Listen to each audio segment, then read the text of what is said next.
দেখেন কত সুন্দর, মনে হচ্ছে বাংলার কাশ্মীর। কি পরিমাণে বানর এই গাছটার নিচে এবং এই গলফ মাঠে। দেখেন জীবনের সুখ, জীবনের শান্তি আসলে ঘুরলে আপনি পাবেন। শ্রীমঙ্গলে আসেন অনেকে ঘুরতে, বাট এই হিডেন প্লেসটা অনেকে আসেন না। এই লেকটা দেখেন, ভিউটা দেখেন, চা বাগান চারপাশে, সূর্য অস্ত যাচ্ছে। আমার এখানে একটা বাড়ি বানাইতে চাই এক্স্যাক্টলি গাইস। দেখেন এটাই হচ্ছে সেই মাধবপুর লেক। বৃষ্টিতে কত সুন্দর লাগে মাধবপুর লেক। কিন্তু রাবার কিভাবে তৈরি হয় এইটা অ্যাকচুয়ালি জানতাম না। এই যে আমার সামনে দেখতে পাচ্ছেন রাবার গাছ, এই সাইডটা দেখতেই পাচ্ছেন ফিনলের চা বাগান, আর এই সাইডটা তো ফিনলের চা বাগান। বাংলাদেশের সুন্দর জায়গাগুলোর মধ্যে একটা হচ্ছে সিলেটের শ্রীমঙ্গল, যাকে বলা হয় চায়ের রাজধানী। যতবার দেখি মন ভরে না, এতটাই সুন্দর শ্রীমঙ্গল। আজকে আমাদের শ্রীমঙ্গলের প্রথম দিন। একদিনে কি করলাম সব পাবেন এই ভিডিওতে। তো welcome to Sreemangal. Hi guys, welcome back to my new daily blog. আজকে ব্লগটা শুরু করতেছি শ্রীমঙ্গল থেকে। গত ভিডিওতে দেখছেন আমরা ঢাকা থেকে শ্রীমঙ্গল আসছি, তারপর এত বেশি টায়ার্ড ছিলাম যে রাতে নাক ডেকে ঘুম দিছি, কিন্তু সকালবেলা উঠতে অনেক বেশি লেট হয়ে গেছে। এখন বাজতেছে 12টা, অলমোস্ট হাফ বেলা। তো আমরা গেস্ট হাউস থেকেও চেক আউট করে ফেলছি, কারণ আজকে সারাদিন শ্রীমঙ্গল ঘুরে রাতে আবার সিলেটে ব্যাক করব। তো আগে বের হই অ্যান্ড সকালে নাস্তা করি, আর আপনারা সম্পূর্ণ ব্লগটা দেখবেন, আশা করি খুবই ভালো লাগবে। আমরা শ্রীমঙ্গলের এই গ্রিন লিফ গেস্ট হাউসে স্টে করছিলাম। বাই বাই, অনেক ভালো একটা টাইম গেছে এবং খুবই বাজেট ফ্রেন্ডলি ছিল, কিন্তু মাত্র 350 টাকায় পার পারসন থাকতে পারবেন এইখানে। আর আমরা যেহেতু একটা বাজেট ট্যুর দিচ্ছি, আমাদের জন্য একটা বেস্ট অপশন ছিল এটা। শ্রীমঙ্গল হচ্ছে মেইনলি মৌলভীবাজারের একটা উপজেলা, আর আমার সামনে হচ্ছে একদম শ্রীমঙ্গলের মেইন যে শহর, সেটাই। খুব সুন্দর একটা বাতাস ছাড়ছে, ওয়াও সেই না, হাওয়া জোস, শীতল হাওয়া হচ্ছে, মেবি ঝড় নামবে। এই যে সামনে বালি উঠতেছে। আমরা গতদিন রাতে এই লন্ডন রেস্টুরেন্টে ডিনার করছি, খুবই ভালো একটা ডিনার ছিল। তো ভাবলাম যে সকালবেলা ব্রেকফাস্টটাও এখানে সারা যাক আর কি। এটা হচ্ছে মেনু, খাবারের দাম মোটামুটি খুবই রিজনেবল। আমাদের খাবার চলে আসলো।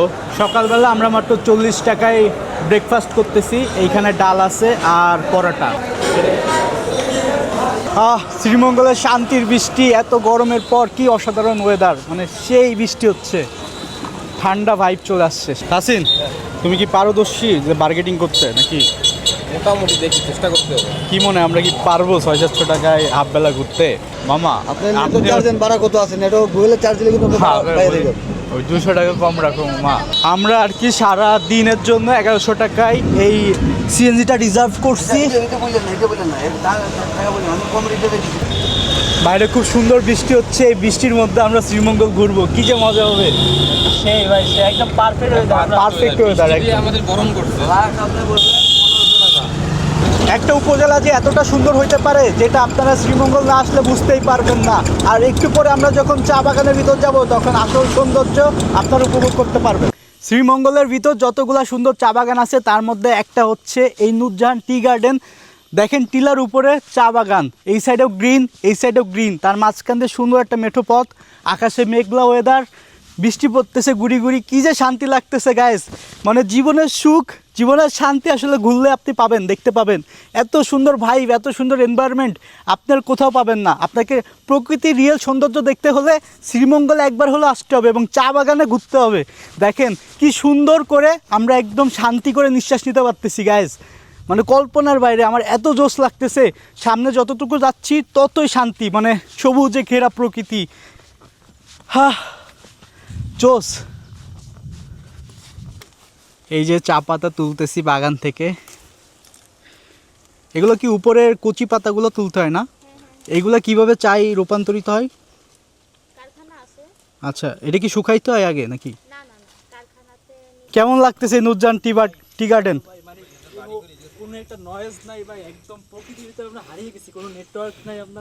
হ্যাঁ, ভালো কথা, আমরা কিন্তু কোনো নেটওয়ার্ক পাচ্ছি না, মানে নেটওয়ার্ক ছাড়া জীবন কাটাচ্ছি এই সবুজে ঘেরা প্রকৃতিতে।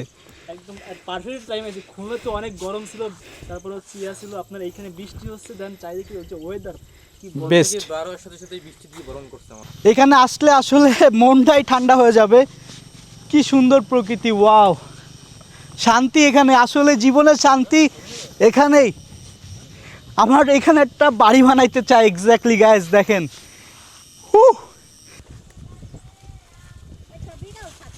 তারপর আমরা যাচ্ছিলাম মাধবপুর লেকে শ্রীমঙ্গলের খুবই সুন্দর রাস্তা দিয়ে। আর আজকের ওয়েদার শ্রীমঙ্গলে ঘোরার জন্য অসম্ভব সুন্দর। যাওয়ার সময় রাস্তায় শুরু হয় ঝুম বৃষ্টি, অনুভব করতে করতে আমরা যাচ্ছিলাম। আর শ্রীমঙ্গলে এসে যে আমরা বৃষ্টি পাবো এটা ভাবতেও পারিনি, এজন্য নিজেকে খুবই লাকি মনে হচ্ছিল। মাত্রই আমরা নূরজাহান টি গার্ডেন থেকে মাধবপুর চা বাগানে আসলাম, আর দেখতেই পাচ্ছেন যে প্রচণ্ড ভারী বৃষ্টি হচ্ছে। তার মধ্যে আমরা একটা আর কি শেল্টার নিয়ে ওয়েট করতেছি। মাধবপুর লেকটা এখন একটু ঘুরে দেখব। এটা হচ্ছে মাধবপুর টি স্টেটের টিকিট নেওয়া লাগতেছে 20 টাকা করে। বৃষ্টি হচ্ছে কিন্তু তার মধ্যে আমরা ঢুকে পড়ছি মাধবপুর লেকে। একটু ভারী বর্ষণ হচ্ছিল আগে, বাট এখন ভাইবটা সেই। শ্রীমঙ্গল এবার হতে যাচ্ছে আমার লাইফের বেস্ট জার্নি। এত সুন্দর ওয়েদার, ভাইব, এটা অ্যাকচুয়ালি সবুজের মধ্যে হারাই গেছি একদম। প্রকৃতি মিলেমিশে একাকার একটা অবস্থা। আমি তো খুবই গভীরে ঢুকে গেছি তাই।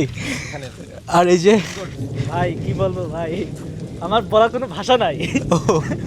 শুধু চোখ দিয়ে দেখতেছি আর মন থেকে হচ্ছে তৃপ্তি নিচ্ছি।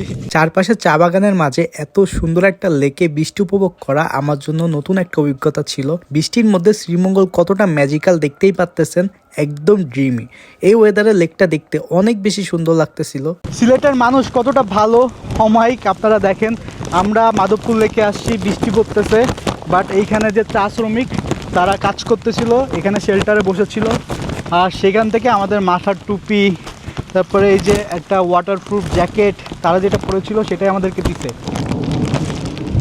কি সুন্দর ওয়েদার, কি সুন্দর বৃষ্টি, আর সামনে এই মাধবপুর লেক।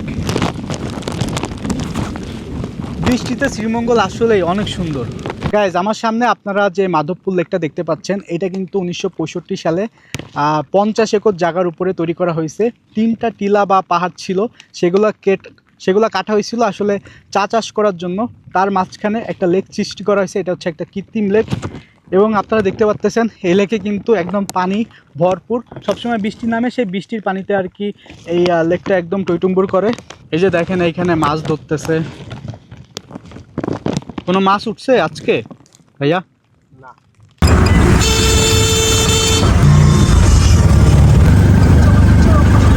অনেকে আপনারা শ্রীমঙ্গলে ঘুরতে আসেন, বাট আপনাদেরকে এই ভিডিওর মাধ্যমে একটা হিডেন প্লেসের সন্ধান দিই।